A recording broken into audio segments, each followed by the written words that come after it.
Vince Lombardi once said that it's the individual's commitment to a group effort that makes a team work. The men and women of the Pinellas County Sheriff's Office come together every day to provide our community with public safety through superior service. And we couldn't do it without partnerships. Partnerships with the community, partnerships with other agencies, and partnerships within our agency. This is Partners in Crime, where extraordinary teamwork is just another day at the office.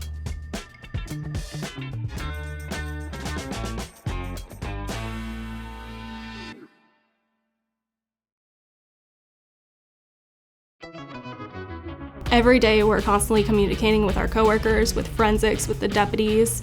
Nothing would be possible if we didn't work as a team. We've got to have somewhere to store our stuff and someone to be accountable for it. They build it into the computers. They keep track of it. We collect a lot of stuff. It's very important we take this evidence for the cases from forensics because we're part of that team. Everything has a chain of custody and it's very detailed. There's a lot that outsiders don't know that we do. It's not just taking evidence in and putting it on a shelf. We have old cases from 1955 all the way up to new cases. One thing that I've learned in working at the Sheriff's Office is how everything kind of bleeds in together. Like when working with forensics and maintaining the chain of custody, we work close with them as well as the state attorneys and kind of seeing how everything is streamlined. And you think something's a certain way based off of those programs that you see, but in reality it's much more complicated than it's perceived. I mean, when I came to this division, they tell you you really have to know about the details and you really don't get it till you work here. And it's important because if you mess up one of those details, it could really mean the difference in a case. Being with this agency since '93, it has come a long ways. When I first started, our lab was like no bigger than a closet. And now we have multiple labs. We have room enough to lay evidence out for photography reasons. The tools in our toolkit are going to be a camera. We have a print kit that includes fingerprint brushes. One's a magnetic one. It's really cool. The powder sticks on it magnetically, and the other is just a black powder brush. And that powder is ground up like graphite, like baby powder fine. And then we have a DNA kit that just consists of swabs and distilled water.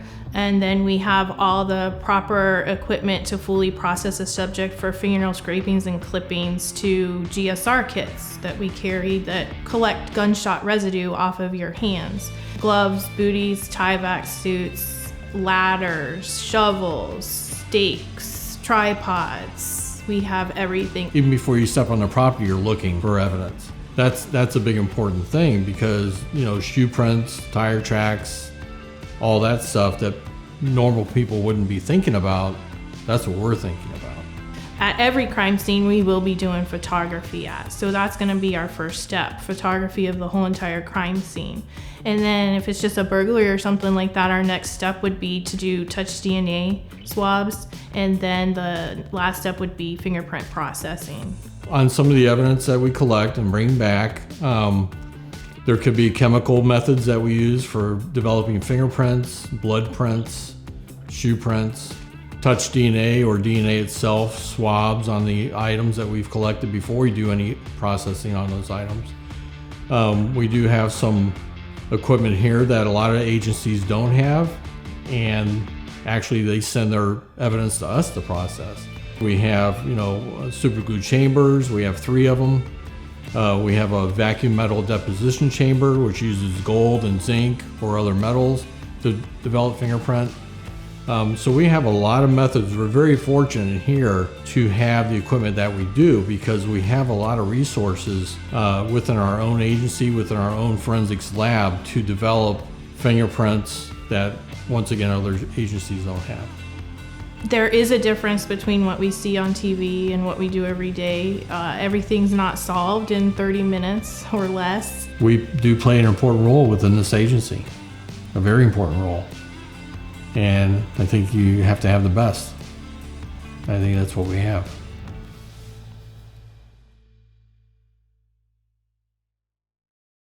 Working at Property and Evidence is a great job. I would say our job is very important. People don't realize how much stuff comes through the doors every day. We're regularly handling, couple hundred items every single day. It's a lot to go through. You don't want to make a mistake. You sort of have to double check everything, make sure it's right, make sure it's packaged correctly. I look at it like a giant library, like all these different evidence pieces. The detectives come and check them out, the attorneys check them out, they go to trial, and each piece of evidence it's important. It has a place to go, and we don't want to lose anything, and we don't want any cases to be compromised. So we do have to make sure that everything is put where it should be, and we do constantly check that and inventory that. This job is all about detail, from the signatures on a seal to the quantity that's come in on a certain item. It's all attention to detail. We have over 400,000 pieces of evidence sitting in 2 warehouses. I mean, that's a lot of evidence for a lot of cases. There's a reason why we have the steps that we have. It's all the checks and balances and making sure that in the end, the evidence is preserved, it's where it's supposed to be, it's packaged correctly, and it can be used in court. I love the challenge to make sure that everything is in its place. I love to come to work and see that everything is filed nicely and cleanly. I take pride in that.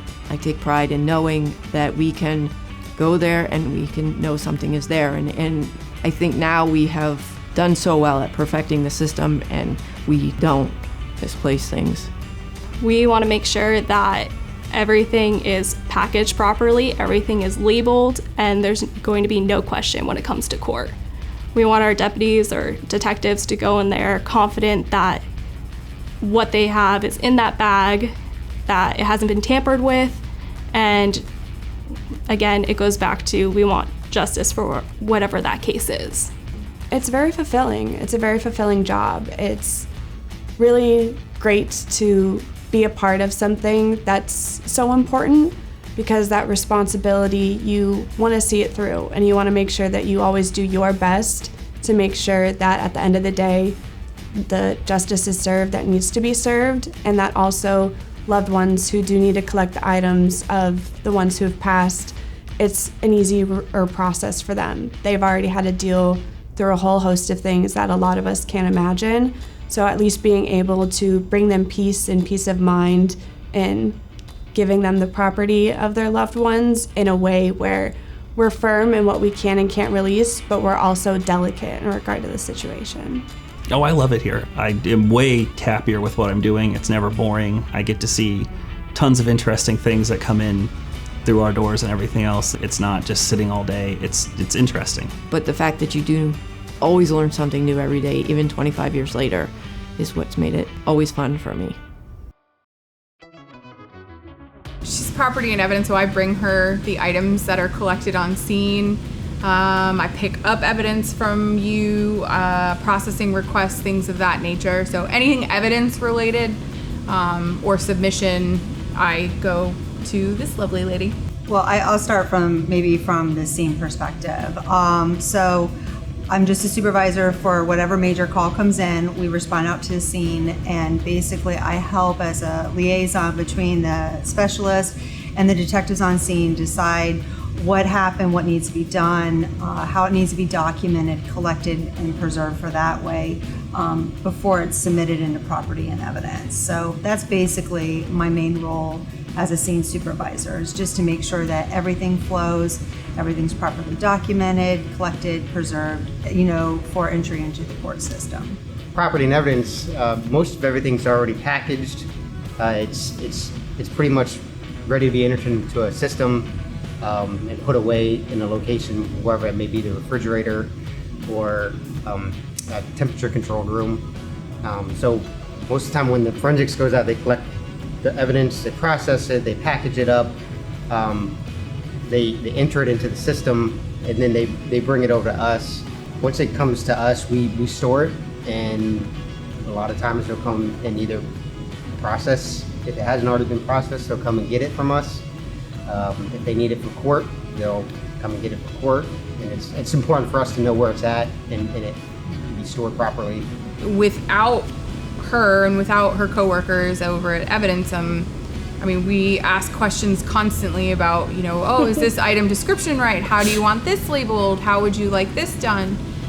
So without their assistance, we would be almost, doing our own evidence submission, our own evidence, filing and all sorts of stuff. And I think it's just nice to have that support back up. It's like a parallel forensics teamwork kind of a thing. I think so. Yeah. Her job is equally as important, though, because we don't go out to the scenes as property and evidence technicians. So we don't go out and meet with the deputies and collect anything, and that's her job. That's what she's trained in, and that's her expertise. So they know that it's just a phone call. Their building is right next door. I know we get a lot of phone calls because entering evidence is somewhat new for them.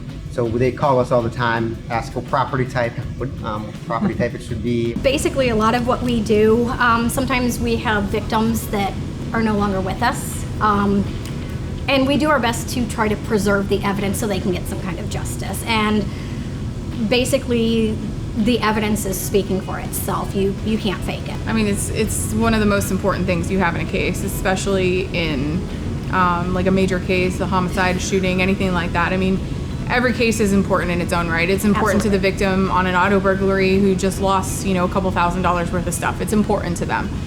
So we want to make sure that even on the smallest cases or the cases that aren't seen as like major cases, that we're still doing justice for the victims or the complainants in those cases. And that goes straight into working directly with them and making sure that chain stays tight.